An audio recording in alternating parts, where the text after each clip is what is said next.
Hello, good morning mga idol. So, kumusta? Welcome back sa aking channel, NCMX Vlog. So, meron tayong water pump dito guys na merong water pump na dinala dito. At tingnan sa atin kung ano ang diferensya kasi malakas daw na mandar. At minsan ay tumigil siya sa pag-andar guys, kaya dinala dito. So, nandito siya. Siya guys, oh. Ayan, dito pala guys, ayan. Nandito yung water pump natin, ayan. So, tingnan natin kung ano ang nangyari. So, may bearing na naipadala. Di na yung may-ari. Dito, dalawang bearing. So, ngayon, testing muna natin guys kung mandar pa ba to. Testingan muna natin. Subukan natin guys na paandarin.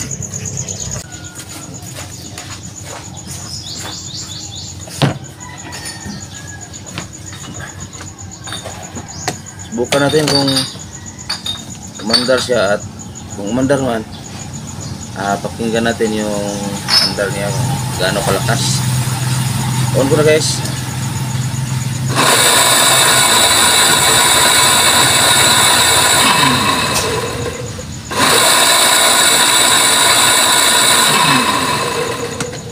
So mandar siya. So iba yung tunog niya. So ngayon tanggalin natin guys.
So ito yung bearing guys, medyo kinakalawang na.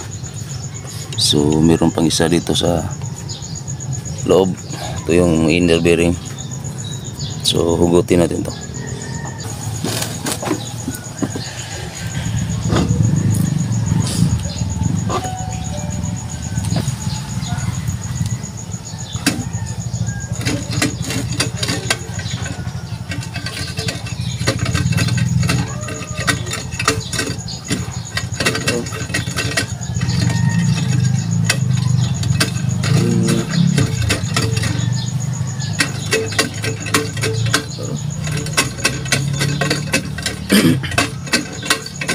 Guys, parang may sumasagi sa loob.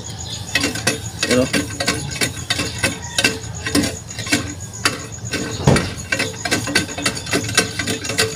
Tingnan natin yung impeller. Pero tanggalin muna natin itong bearing na to.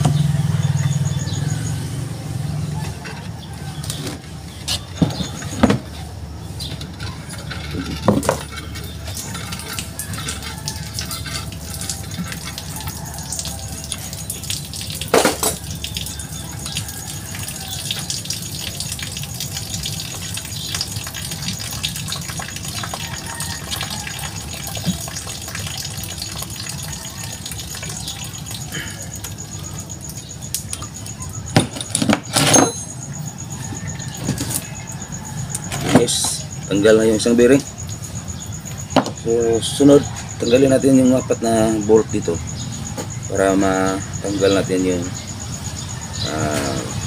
pump, impeller.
Hey guys, tanggal na yung 4 na bolt dito.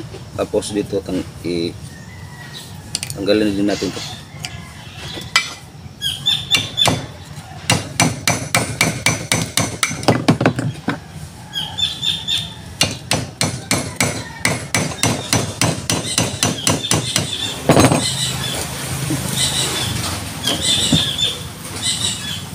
Tigas.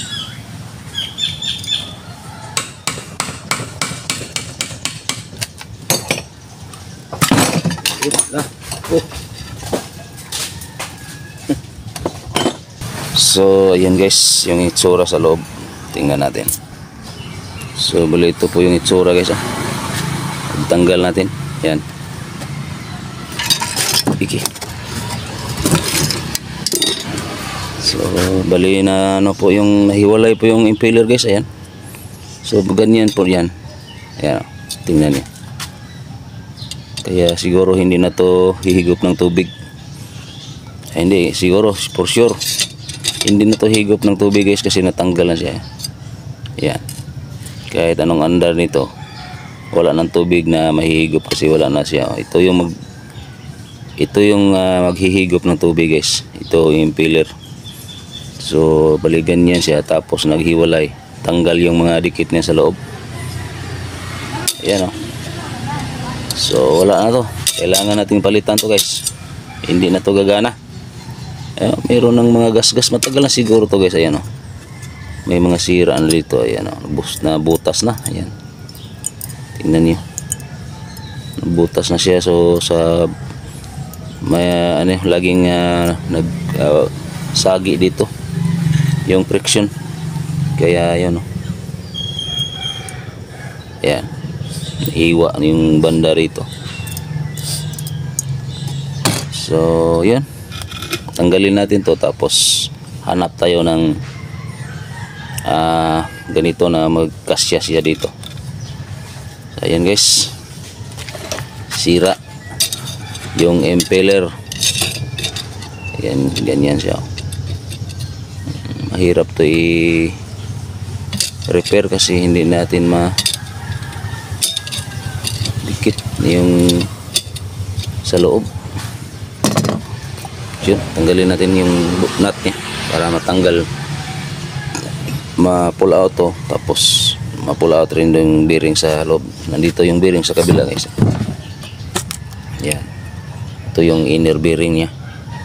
So bago natin makuha tong inner bearing, tanggalin muna natin itong impeller niya, yung mga nut, at saka may shaft seal pa sa likod nito.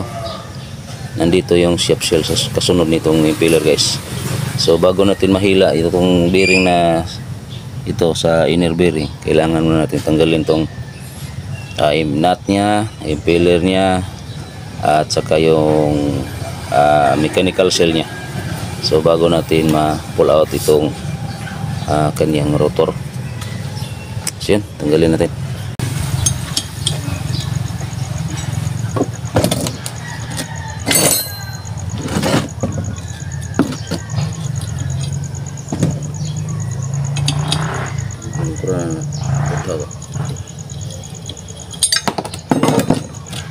Yun guys, tanggal po yung nut niya. Sunod, tanggalin natin to.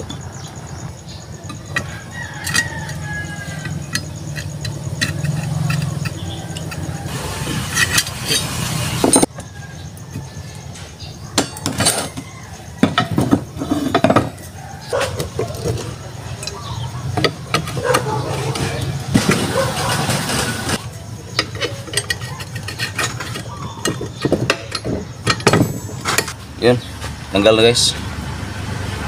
Yan.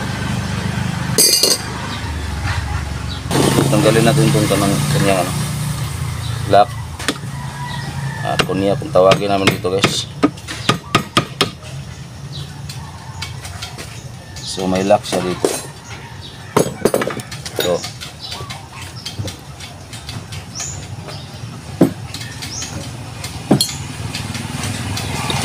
sunod nating tanggalin guys ay kaniyang mechanical seal.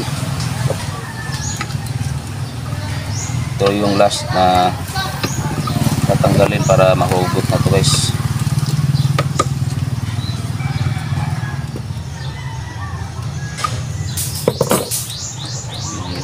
Harang dito.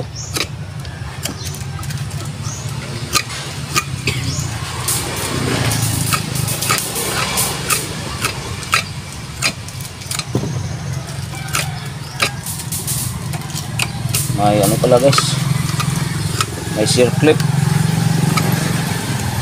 So tanggalin natin ito.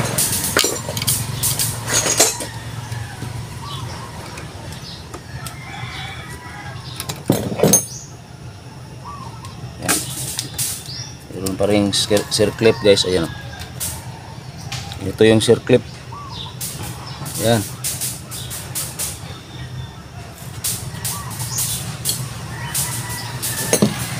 Ito yung naglalak dito sa mechanical seal para hindi siya mahugot, para hindi siya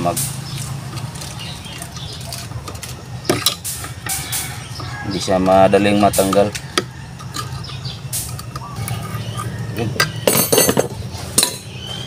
So guys, natanggal na yung mechanical seal, kaya lang sira siya. Yun o. Ito nag-crack, ito crack na, tingnan nyo dito, crack siya. Yan, kailangan natin palitan to guys. Sunod, tanggalin natin yung pupukin lang natin dito guys para matanggal itong bearing niya sa ilalim.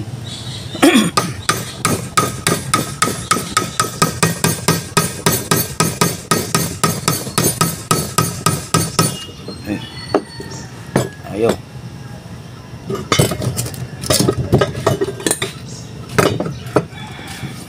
Nating pilitin kung ayaw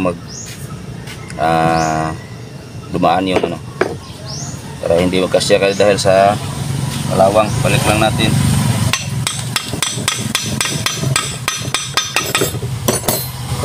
Tapos finisin natin dito.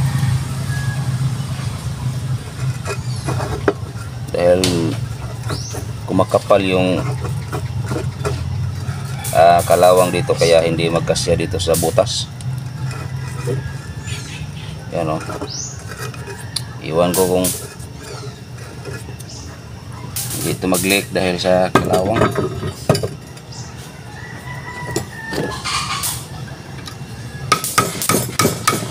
Yan.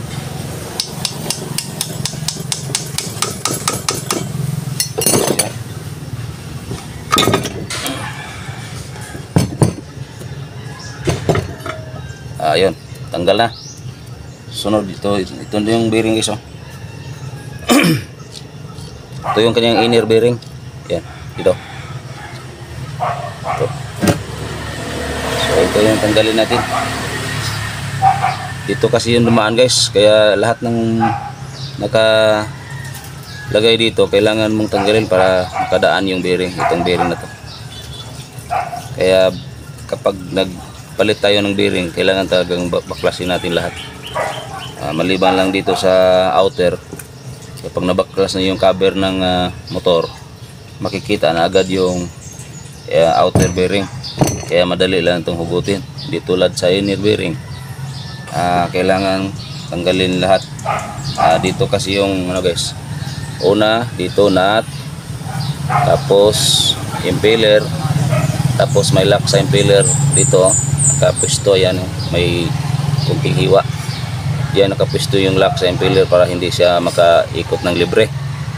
Ngayon pagkatapos na impeller, ang shifting seal naman. So yun yung last na tatanggal. Pag natanggal lahat dito, so matatanggal na to, mahuhugot na to guys. Kaya ito na ang posisyon, forma niya. So ngayon tanggalin natin yung bearing gamit ito guys, pang tanggal ng bearing, bearing puller.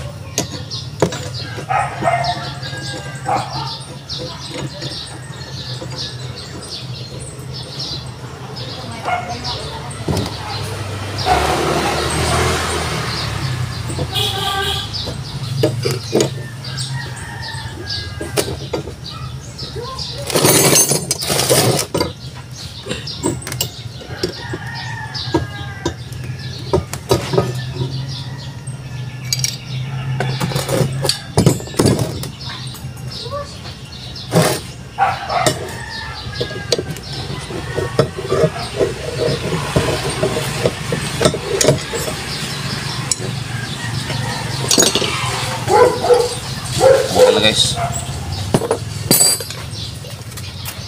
yun guys, ikakabit na natin yung bearing, ipasok natin dito. Ganyan na. So may ano na to, may ano, silyo. So pagka ganyan guys, pukpukin lang natin gamit tong tubo.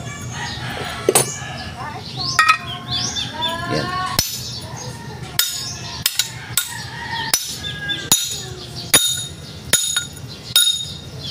Yan.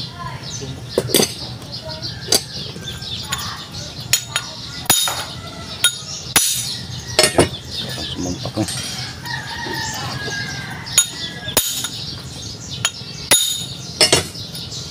Yan, sumagad na guys. Kailangan talaga makasagad siya dito. Yan. May hiwa ba? Katulad nito guys. Ayan, may hiwa. Kailangan dito sumagad yung bearing sa may hiwa. So, tulad ng isa.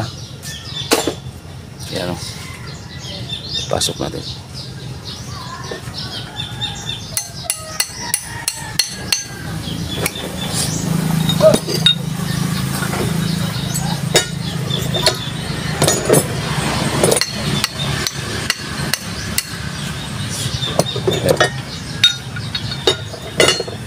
So kailangan guys sumagad dito. Ayan. Hiwa. Kailangan isagad yung bearing dito.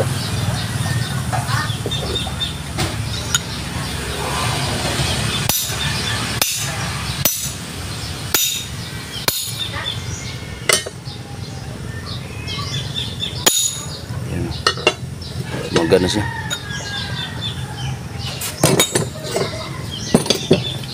So ngayon tapos natin napalitan yung bearing.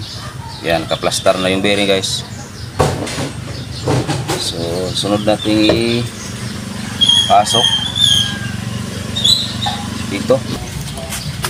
So yun guys, ikakabit lang natin, ikakabit lang muna natin yung kanyang rotor sa kanyang motor, winding. Napalitan na natin ng bearing kasi wala pang mechanical seal at saka yung kanyang impeller ay sira. So ipapaalam muna natin sa may-ari. So ngayon, ang gagawin muna natin ngayon, ibabalik lang muna natin yung kanyang buong motor, tapos testing natin kung ano yung andar niya. So yun.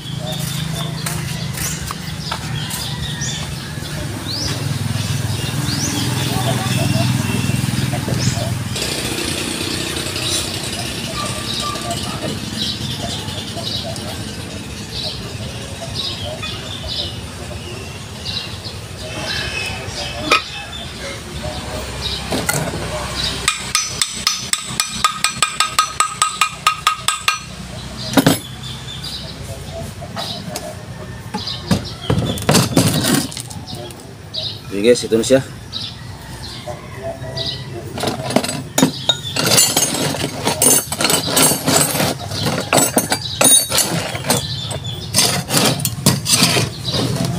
Sunod kanyang ending niya.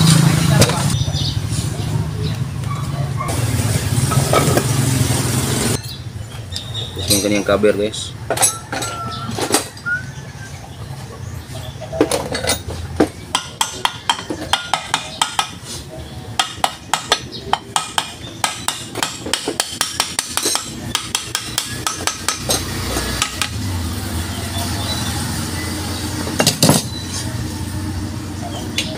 Bolt.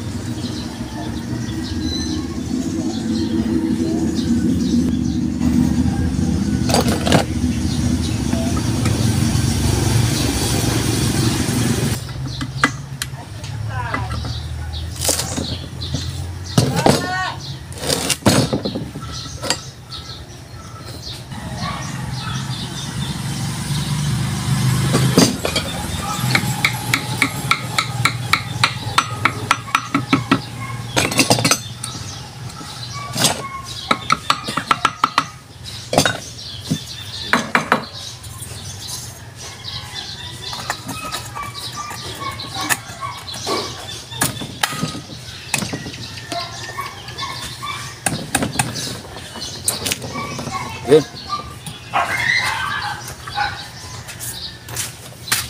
So ngayon guys, tapos natin na symbol yung kanyang motor. Ngayon testing natin kung ano ang tunog ng andar niya. So, tapos napalitan ng bearing guys. So hindi na muna natin kakabit yung kanyang book pump kasi may kulang pa yung mechanical cell at saka yung impeller, kasi yun yung nasira guys. Yun, testing muna natin guys. Saksak ko na.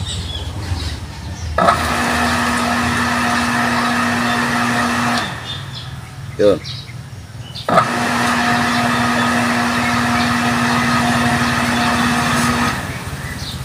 So yun guys, smooth na yung andar. So ito siya guys. Yan. So yung kulang dyan, mechanical seal at saka impeller. So dyan yung sira. So papaalam muna natin sa may-ari na ganyan yung sitwasyon. So yun guys. So bali nandito na po yung impeller guys, yung sira. Ayan o. Pinadala sa shop at tapos nilding lang dito sa mga ano niya dito sa labas at saka dito sa loob. Mayroong wini-welding lang guys, at saka dito nilagyan na rin ng guys, wini-welding rin, tapos gina-grind lang para mawala yung butas. May butas kasi yun dito guys, yung nasira. Ayan, ni-repair ng doon sa shop, ni-repair, kaya ganito na po yung posisyon guys. So bali ito, nagkahiwala itong dalawa, itong isa saka itong isa, nagkahiwala ito guys. Natanggal tong mga pangdikit dito sa loob, kaya yung nangyari hindi na makahigop yung pump na to, kasi nga itong impeller niya ay nabiyak itong sa gitna, kasi dito kasi yung tubig lumalabas guys dito, at dito pumapasok. Ngayon natanggal tong side na to, natanggal siya, nahiwalay mula dito, kaya yung hindi na nakahigop ng tubig, at yun dinala sa shop tapos ni-repair. So ganito na po yung itsura, na ibalik sa dati. Pero subukan lang natin guys kung matibay ito, kung hindi ito matanggal ulit. So yun, ikabit na natin guys doon. So mayroon ng mechanical cell, kasi unang nabili yung mechanical cell guys. Nauna nating na ikabit. So, bali ito pala yung mechanical cell niya na bago. Ayan. So ayan, bago na po yan. Napalitan na po natin ng bago. So ayan, ikakabit na natin guys.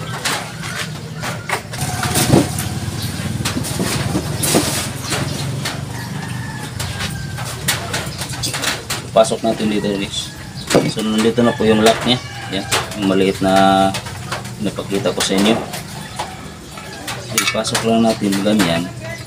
Kailangan hindi mabaliktad guys. So itong side na to, ito yung ipapasok dito. So dito kasi yung didikit dito sa pump. Itong side na to, ito yung mag ano dito sa pump guys. So ganyan siya. Kailangan hindi ito magkabaliktad. Yan.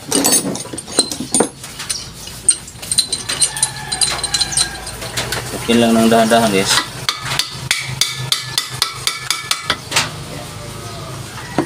Yan. Yan po siya. Lagyan na natin ng nut.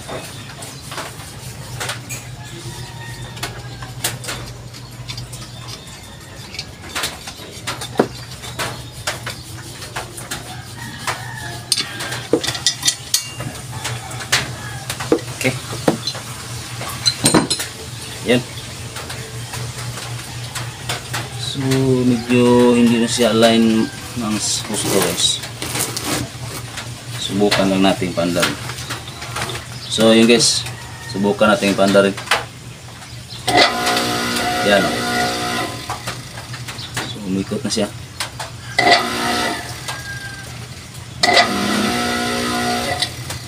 Hindi na talaga siya align. So ibabalik na natin. Tapos pandarin natin ulit kung libre ba siya. Bubolt lang natin guys.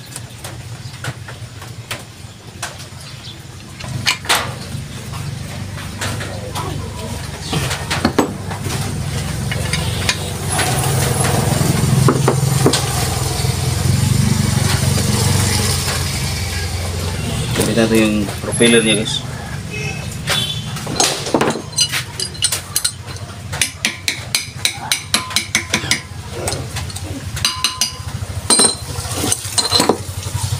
Cover niya.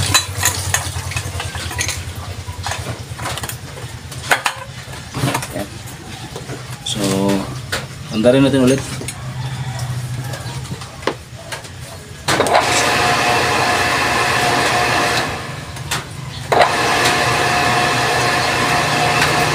Ayan.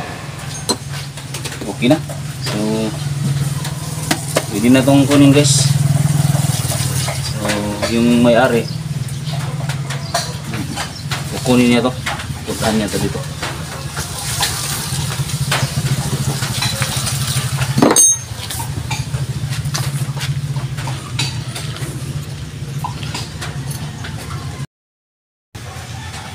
So yun guys, so tapos na natin na ibalik.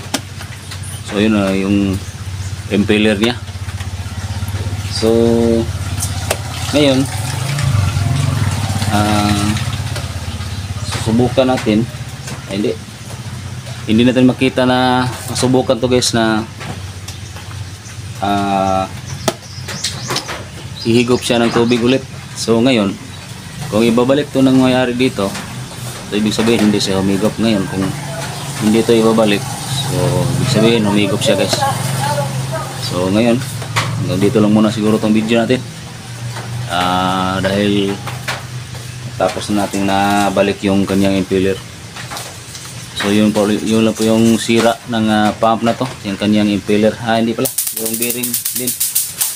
Pinalitan natin ng dalawang bearing to sa outer at saka inner. So dahil tapos na, hanggang dito lang muna siguro tong video. Maraming salamat guys sa inyong panonood. Sana may tutunan kayo kahit kunti guys, at kung nagustuhan niyo yung video, paki-share naman at paki-subscribe na rin, ipindot na rin yung bell button para laging updated sa mga video na maaaring ma-upload natin dito sa ating channel guys, sa NCMX Vlog. So yun, maraming salamat. God bless sa ating lahat. Bye bye.